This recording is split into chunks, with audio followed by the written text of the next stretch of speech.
अनमोल मोती कार्यक्रम में आपका स्वागत है। ओम शांति।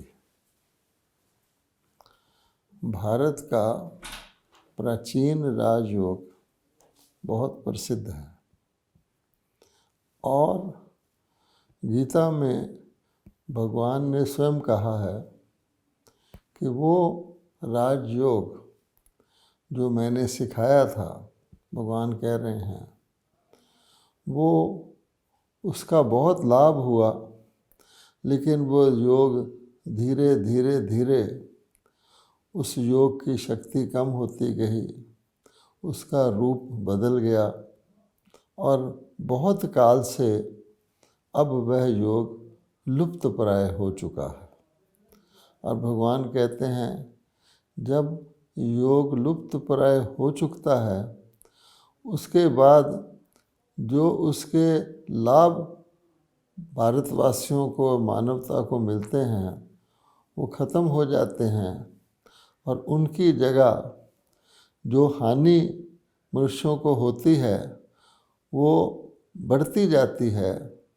तो उस वक़्त परमात्मा कहते हैं कि मैं पुनः आकर के वही राजयोग सिखाता हूँ।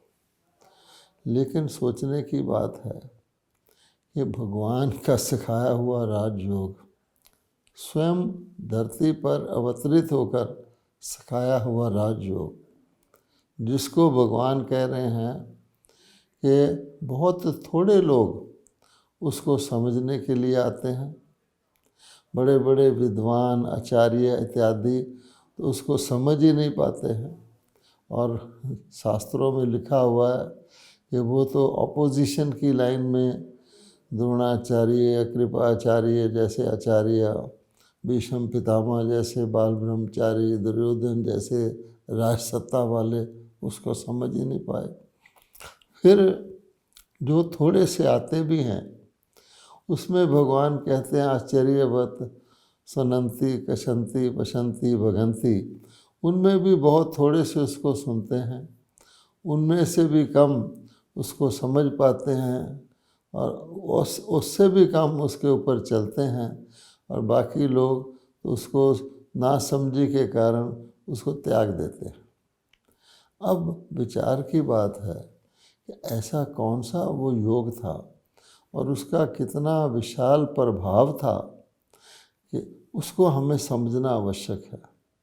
क्योंकि आज हम भारतवासी उसी योग को पुनः रिवाइव करने के लिए हमारी सरकार भी प्रयत्न कर रही है, हमारी संस्थाएं भी प्रयत्न कर रही हैं। एक बाकायदा तौर पे मंत्रालय है जिसके अंदर अनेक योग पद्धतियों के मुख्य उसमें आते हैं और मिलकर कोशिश करते हैं उस योग का प्रचार प्रसार भारत नहीं सारे विश्व में किया जाए।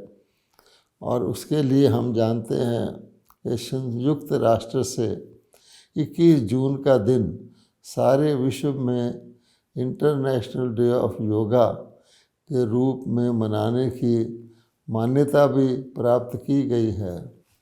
लेकिन फिर भी वो योग क्या है, ब्रह्मा कुमारी भी उस जो सम्मति है जो मंत्रालय ने बनाई हुई है उसमें भाग लेते हैं।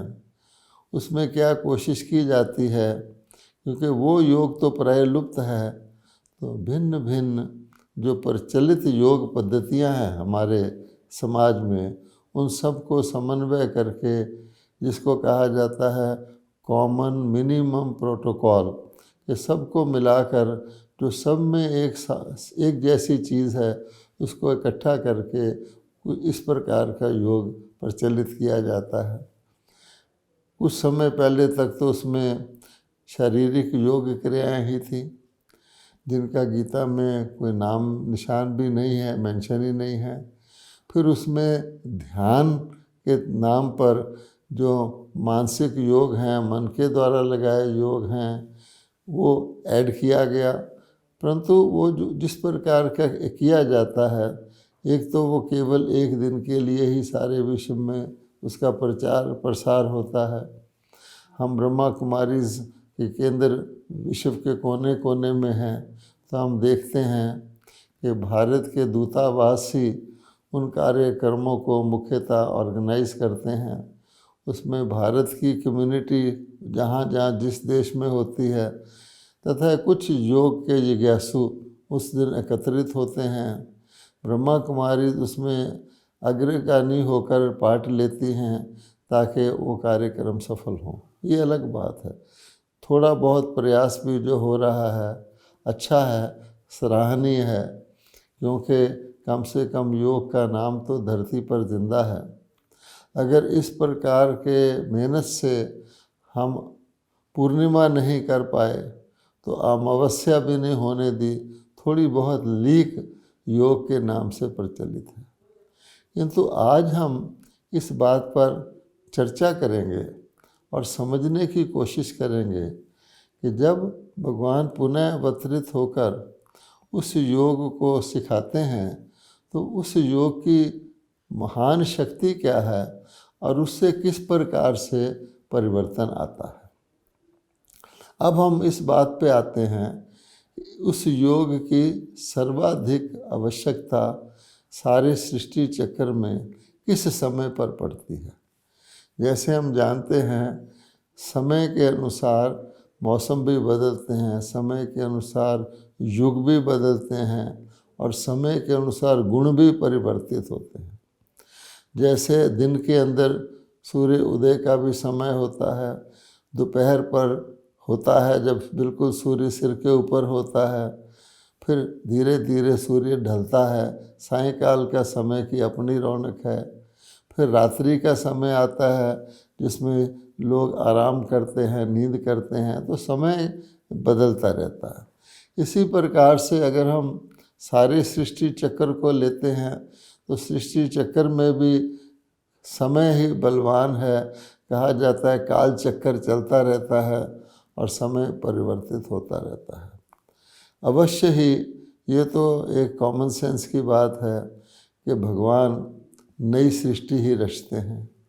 वैसे भी दुनिया में कोई भी चीज़ जब रची जाती है, बनाई जाती है, तो नई ही बनाई जाती है। पुरानी चीज़ तो कोई बना नहीं सकता है और पुरानी को नया भी नहीं कर सकता है, तो नई ही होती है, नई ही बनाई जाती है। इसलिए भगवान कहते हैं कि मैं उस राजयोग के द्वारा नई दुनिया रचता हूँ।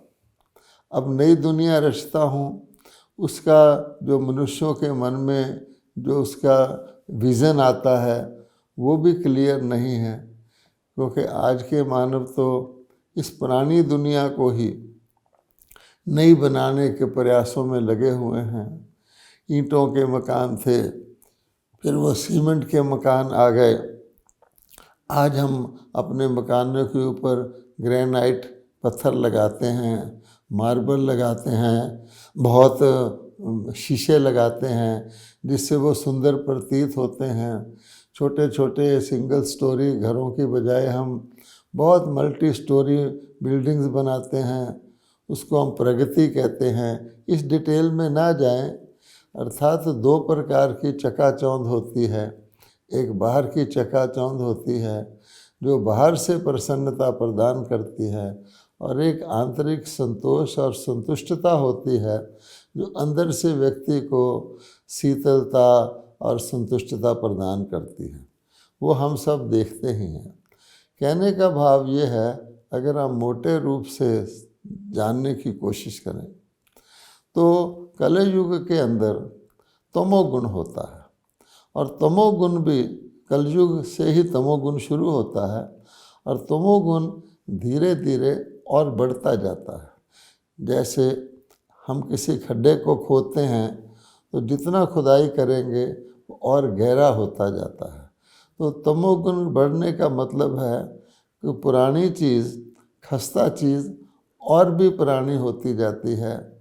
जो कुछ थोड़ा बहुत धर्म बचा होता है द्वापर युग के अंत में रजोगुण में, वो भी ख़त्म होता जाता है। और इसलिए भगवान ने कहा है, जब धर्म की अति ग्लानि हो जाती है, यदा यदाय धर्मस्य ग्लानिर, पूरी ग्लानि हो जाती है। धर्म के नाम रहता है लेकिन अधर्म प्रचलित होता है, अमर्यादाएं प्रचलित होती हैं, योग की जगह भोग फैल जाता है। उस समय में भगवान कहते हैं मैं आकर वह योग सिखाता हूँ। अब आप देखिए कलयुग के अंत में या आज ले लें, घोर कलयुग का समय है तो परिस्थिति क्या होती है। तो ना केवल मानव जो कभी देवता थे, हम जानते हैं भारत को देवभूमि कहा जाता है, और ऐसे ही नहीं कहा जाता है। भारत के अंदर देवी देवताओं की निशानियाँ मंदिरों के रूप में मौजूद हैं। भारत के अंदर आज भी देवी देवताओं की शरीरों को भी पूज्य गिना जाता है, पूज्य और पूजनीय गिना जाता है। भारत के अंदर श्री राधे श्री कृष्ण, श्री लक्ष्मी श्री नारायण, श्री सीता श्री राम, अगर हम श्री लक्ष्मी श्री नारायण का ही उदाहरण ले लें तो राज सिंहासन पर दोनों इकट्ठे विराजमान हैं। दोनों के साथ श्री की उपाधि है और दोनों ही जैसे होता है पावन हैं, पूज्य हैं, ऐसा कहा जाता है। और वैसे भी कहावत चली आती है कि अगर किसी समाज की श्रेष्ठता देखने हो तो उसमें नारी को क्या स्थान दिया जाता है वो देखो। तो हम देखते हैं कि भारत के अंदर कहा गया है कि देवभूमि था, नारी का पूजा होता था। कहते हैं जहाँ नारी का पूजन होता है वहाँ देवताओं का वास होता है। अब ये पूजा शब्द को भी हमें देखना होगा। ऐसे नहीं कि सतयुग में जब देवी देवता रहते थे तो देवियों का देवता लोग पूजन करते थे, सचमुच पूजा करते थे। वास्तव में तो देवता भी उतने ही पूज्य थे और श्री लक्ष्मी श्री नारायण का इकट्ठे सिंहासन पर बैठना, श्री राम श्री सीता का इकट्ठे राज सिंहासन पर बैठना इस बात का प्रमाण है कि वहाँ पर महाराजा और महारानी दोनों ही पूज्य थे। उनकी पूजा नहीं होती थी, अर्थात पूजने योग्य थे, जिनकी बाद में हम देखते हैं द्वापर से लेकर आज तक भी पूजा होती आ रही है। मूर्तियों में पूजा होती है, उनका कीर्तन होता है, गायन होता है, अर्थात वो पावन थे इसलिए पूज्य थे। अब ऐसी सृष्टि भगवान ने रची जहाँ नारी का ये स्थान था। परंतु आज हम क्या देखते हैं कि देवता से मनुष्य मानव तो बन गए थे, अब मानव से भी नीचे आकर जैसे दानव जैसी प्रवृत्ति हो गई है लोगों की। अर्थात उसकी निशानी क्या होती है कि भगवान ने गीता में साफ साफ कहा है कि कोई भी मनुष्य अगर काम विकार, जो उसको कहा जाता है काम क्रोध लोभ नरक के द्वार हैं, सबसे ज़्यादा काम विकार, जिसको भगवान ने महाशत्रु कहा है, काम को भूत कहा जाता है, काम व्यक्ति को अंधा कर देता है, इसकी बहुत सारी कहानियां हैं। तो जब समाज में मनुष्य काम विकार से पीड़ित हो जाते हैं, अर्थात तमोगुण इतना प्रधान हो जाता है कि मनुष्य जीवन का लक्ष्य ही काम विकार, जो कि कभी संतुष्टि नहीं होती, उसकी संतुष्टि को ही जीवन का लक्ष्य मानते हैं। जैसा कि भगवत गीता के अध्याय 16 में दैवी संपदा और आसुरी संपदा के लक्षण बयान किए गए हैं कि दो ही संपदा होते हैं, दैवी संपदा और आसुरी संपदा। जब दैवी संपदा होता है तो आसुरी संपदा नहीं होता है, और जब आसुरी संपदा होता है तो दैवी संपदा नहीं होता है। आसुरी संपदा के लक्षणों में स्पष्ट कहा गया है कि मानव जो है वो पतित या दानव कैसे बनता है। उसमें बताया गया है कि आसुरी संस्कार वाले मनुष्य जो हैं वो काम विकार को ही, इसके भोग को ही जीवन का लक्ष्य मानते हैं। वो सोचते हैं दुनिया में और इससे बड़ा सुख क्या है। इस प्रकार से वो काम क्रोध, अभिमान, दंभ, लोभ, अहंकार इत्यादि यानी पांचों मनोविकारों से पीड़ित रहते हैं। और जिसके अंदर मनोविकार आ जाते हैं तो मानव नहीं, वो विकारी दानव ही बन जाता है। तो ऐसी तमोगुनी प्रवृत्ति में फिर दानव क्या करता है कि वो आत्माओं को तो पतित बनाता ही है, बुरी नज़र रखता है। आज आप देखते हैं कि भारत में माता, बहनें, बेटियां जो भी हैं, वो सब को जब भी वो बाहर निकलते हैं तो बुरी नज़रें ही उनको घेरे रहती हैं। द्रौपदियाँ अंदरों अंदर चीखो पुकार कर रही हैं, बोल सकते नहीं हैं, लेकिन बुरी नज़र इतनी फैली हुई है आज काम विकार के कारण कि ट्रक और बस के पीछे भी लिखा जाता है, बुरी नज़र वाले तेरा मुंह काला। अब इतना लिखने की आवश्यकता पड़ गई है, और फिर भी लिखने के बावजूद भी बुरी नज़र वाले तो आज मेजॉरिटी में ही हैं, लगभग बुरी नज़र इतनी फैल गई है।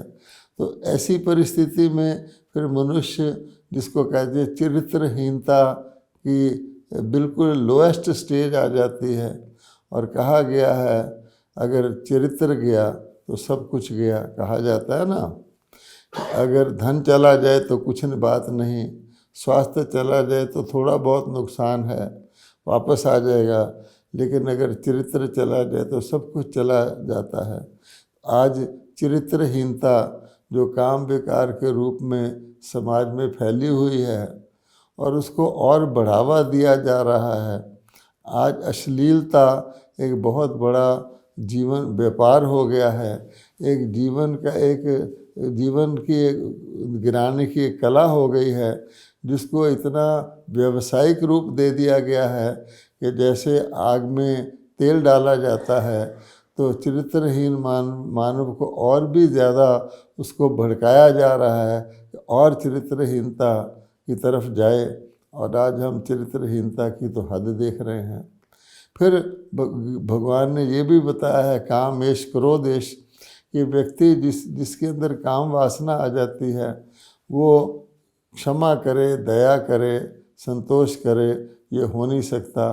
वो फटाफट आग की तरह आग बबूला हो जाता है, क्रोधित हो जाता है। और आज हम जानते हैं क्रोध का कहाँ तक हाल हो गया है। किसी के घर के आगे कोई गलती से कार ही पार्क कर दे तो मरने मारने की नौबत आ जाती है। फिर भगवान कहते हैं इतना ही नहीं, लोभ विकार जो गरीबों का, कमज़ोर का शोषण तो करता ही है, जो प्रकृति का भी दोहन कर लेता है। आज लोभ विकार के कारण मानव जंगल काट रहे हैं, मानव हर चीज़, प्रकृति की हर चीज़ को निचोड़ कर उसको कमर्शियल यूज़ में ला रहे हैं।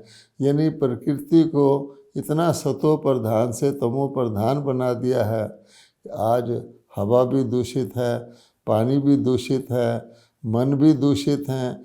कहीं चले जाओ, हमारी सरकारें बहुत मेहनत करके अभियान चलाती हैं, स्वच्छता अभियान, सफाई अभियान, लेकिन ये असलियत है, ये सत्य है कि कहीं भी चले जाओ, हर वर्ष पिछले वर्ष से ज़्यादा गंदगी, पिछले वर्ष से ज़्यादा अस्वच्छता समाज के अंदर फैल रही है। तो इस प्रकार से काम, क्रोध, लोभ को तो भगवान ने नरक के द्वार कहा ही है। उसके बाद एक और विकार जो अभिमान के रूप में मनुष्यों में आता है, जिसके लिए कहा गया है दया धर्म का मूल है, पाप मूल अभिमान। अभिमान तो पाप की जड़ है। अभिमानी व्यक्ति जो है अपनी गलत फहमी में अपने आप को बड़ा और अन्य को छोटा मानते हुए बहुत निरादर महसूस करता है, और फिर वो बदले का भाव लेकर किसी भी हद तक जा सकता है। अभिमान के कारण दुनिया के देशों में युद्ध हो रहे हैं, हम सब जानते हैं। दुनिया के देश तबाह हो रहे हैं, सिविलियन पॉपुलेशन, बच्चे, महिलाएं, हॉस्पिटल, स्कूल सब तबाह किए जा रहे हैं। कारण केवल अभिमान है। इसलिए भगवान कहते हैं कि तमोगुण का अर्थ होता है कि जबकि मानव, पशु पंछी, अगर आप देखें कि आज कितने जानवर, चाहे वो धरती के जानवर हैं, चाहे वो आकाश के जानवर हैं, चाहे वो समुद्र के जानवर हैं, कितने जानवरों को रोज़ काटा जाता है खाने के लिए, जिसको यानी भारत जो कहा जाता था, जहाँ शेर और गाय जैसे जानवर भी एक घाट जल पीते हैं, जहाँ अहिंसा परमो धर्म था, वहाँ मानसिक हिंसा तो हो ही रही है, लोगों के मनों को अच्छी तरह से दबाया जा रहा है, दुखी किया जा रहा है। लेकिन जानवरों की एक दिन में देखिए कि 3 टाइम खाने के लिए कितने करोड़ों लोग कितने जानवरों को काटते हैं। तो जानवर बेजुबान होता है, तो वो भी एक प्रकार की हिंसा और पाप समाज के अंदर बढ़ रहा है। तो इसलिए इसके बाद अगर आप पेड़ पौधों को ले लें, वनस्पति को ले लें, प्रकृति के तत्वों को ले लें, तो हर प्रकार से तमो प्रधानता जब फैल जाती है, तो तमो प्रधानता में अच्छी चीज़ भी जो होती है, अच्छी चीज़ आप ही खराब हो जाती है। तमो प्रधानता में कोई चीज़ प्रकृति बनाती है वो तो अच्छा ही बनाती है।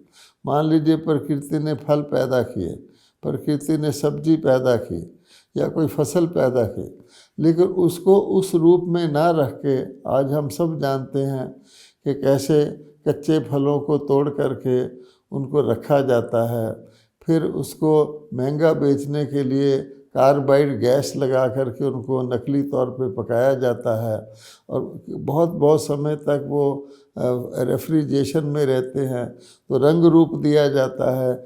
यहाँ तक कि फीकी चीज़ों में हम जानते हैं सेक्रिन के इंजेक्शन लगाए जाते हैं, फलों को नकली रंग दिया, यानी वो एक प्रकार से दिखावा ही है। उनके अंदर जिस प्रकार से वो केमिकल फर्टिलाइज़र लगाकर उगाए जाते हैं, एक प्रकार से उनके अंदर भी फलों में भी जहर भर दिया जाता है। तो इस प्रकार से आप देखेंगे कोई भी चीज़ ऐसी नहीं बची है जिसके अंदर सतोगुणी उत्पन्न हो भी तो फौरन तमोगुणी बन जाती है। एक कन्या पवित्र तौर पे जन्म लेती है, लेकिन उस कन्या को कितनी देर ये समाज पवित्र रहने देता है, ये सब जानते हैं। इसी प्रकार से बहुत अच्छी अच्छी चीज़ें जो समाज में उगाई जाती हैं, उनको भी किस प्रकार कमर्शियल यूज़ के लिए उनकी बिल्कुल सत निकाल दिया जाता है, और नकल तौर पे उसमें मिलावटें करके प्रिजर्वेटिव लगाकर वो चीज़ें मनुष्य सेवन कर रहे हैं। सब लोग जानते हैं। लाभ के लिए हलवाई लोग ऐसे रंग यूज़ करते हैं जो सेहत के लिए हानिकारक होते हैं। ये लिस्ट तो इतनी लंबी है, ख़त्म ही नहीं हो सकती। तो कहने का भाव ये है, तमो गुण में आकर के अच्छी चीज़ भी खराब हो जाती है। मान लीजिए नई आत्माएं परम धाम से तमोगुणी कलयुग में जन्म लेती हैं, क्योंकि आबादी तो बढ़ती जाती है। अब अच्छी आत्माएं कुछ समय बाद ही कलयुग के तमोगुण के प्रभाव में आकर वो भी कलयुगी बन जाती है। जैसे कहा जाता है do in Rome as Romans do, यहाँ अच्छाई चल ही नहीं सकती। आज की दुनिया में सच बोलना बहुत महंगा पड़ता है, और झूठ बोलकर आपका काम आसानी से निकल जाता है। तो भगवान कहते हैं कि मैं आकर के जो गीता में वर्णित असली राजयोग है वो जो सिखाता हूँ, उसका एक मुख्य लक्ष्य ये है कि तमोगुण को ख़त्म करना, तामस को ख़त्म करना, और सतोगुण को पुनः स्थापित करना। भगवान ने साफ कहा है, मेरा जो यहाँ अवतरण होता है, दिव्य अवतरण होता है, वो इसलिए होता है कि अभ्युत्थानम धर्मस्य तदात्मानं सृजाम्यहम्, कि अधर्म को विनाश करके सत्य धर्म की पुनः अच्छी तरह से स्थापना करता हूँ। दूसरे शब्दों में अंधकार को प्रकाश में बदलता हूँ। मनुष्यों के अंदर जो अज्ञान है, जो गलत फहमी है कि तमोगुण में वो सुखी रह सकते हैं, उसको बुद्धियों से दूर करता हूँ। अब जब भगवान सतोगुणी दुनिया स्थापन करते हैं तो वहाँ हर चीज़ अच्छी ही अच्छी होती है। खराब चीज़, व्यर्थ चीज़, जो चीज़ देखने योग्य ना हो, इस प्रकार के वहाँ जानवर भी नहीं होते, छिपकली नहीं होती, मक्खी मच्छर नहीं होता, यानी कोई भी ऐसी चीज़ नहीं होती। सतयुग माने सतयुग, जिसको आप स्वर्ग भी कहते हैं, तो स्वर्ग लोक में या देवभूमि में या सतयुग में नदियाँ कैसी होंगी, पहाड़ कैसे होंगे, मौसम कैसे होंगे, वनस्पति कैसी होगी, फल फूल कैसे होंगे, आप अंदाज़ा लगा सकते हैं। इसलिए ये जो राजयोग भगवान सिखाते हैं, ये कोई ऑर्डिनरी चीज़ नहीं है जो कुछ व्यक्ति ही सीखें, 2-4 व्यक्ति सीख लें, या ये राजयोग किसी भी युग में कोई भी व्यक्ति सीख सकता है, नहीं।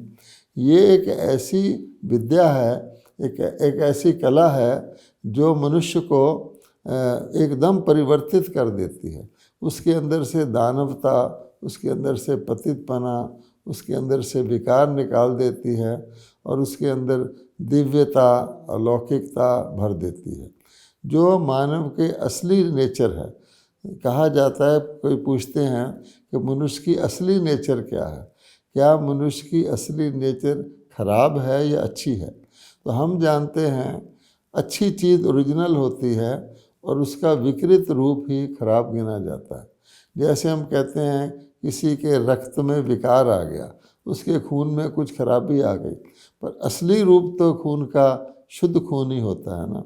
इस प्रकार से भगवान हमें समझाते हैं, इस राजयोग से मैं तमोगुण को ख़त्म कर देता हूँ, तामस को, और सतोगुण की पुनः स्थापना कर देता हूँ, जहाँ अच्छा ही अच्छा होता है, शुभ ही शुभ होता है, किसी को आवश्यकता ही नहीं होती अशुभ की।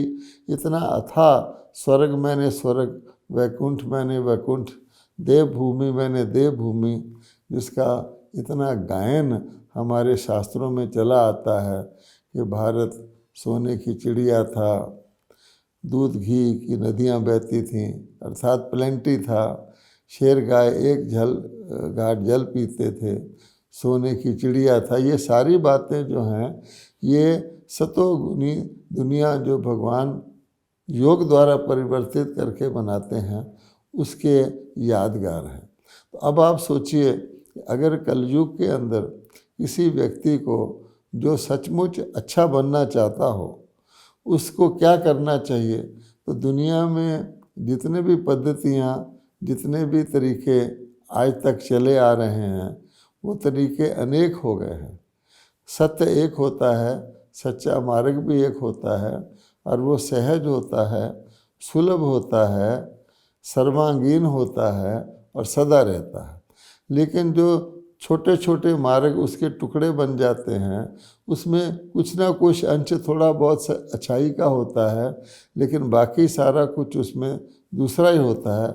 इसलिए एक से अनेक, तो अनेकता जब आ जाती है, टुकड़े टुकड़े हो जाती है, तो आज आप दुनिया में देखेंगे अनेक मतांतर हैं, अनेक प्रकार की फिलॉसफीज़ हैं, अनेक प्रकार की विद्याएं हैं।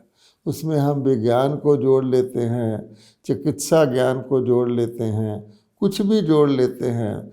आज हर देश ने अपने अपने कोड्स ऑफ कॉन्डक्ट बनाए हुए हैं, देशों के अलग हैं, विश्व के अलग हैं, यूनाइटेड नेशन ने अलग बनाए हुए हैं, अनेक प्रकार की संधियां बनी हुई हैं, किताबें भरी पड़ी हैं, शास्त्र भरे पड़े हैं, लेकिन प्रैक्टिकल जीवन में कुछ भी नहीं है।